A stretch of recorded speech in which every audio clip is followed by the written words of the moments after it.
नमस्कार मित्रांनो. 25 जूनच्या प्रोमध्ये चारुहास पूजेचं ताट उधळतो आणि भुवनेश्वरीला खूप राग येतो. ती चारुहासला म्हणते, आज वटपौर्णिमेच्या दिवशी आम्ही तुम्हाला एक शब्द देतो.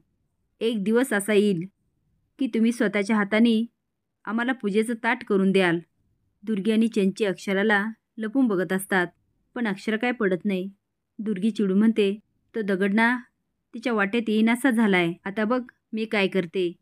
ती परत जाते आणि दगड अक्षराच्या वाटेत ठेवते.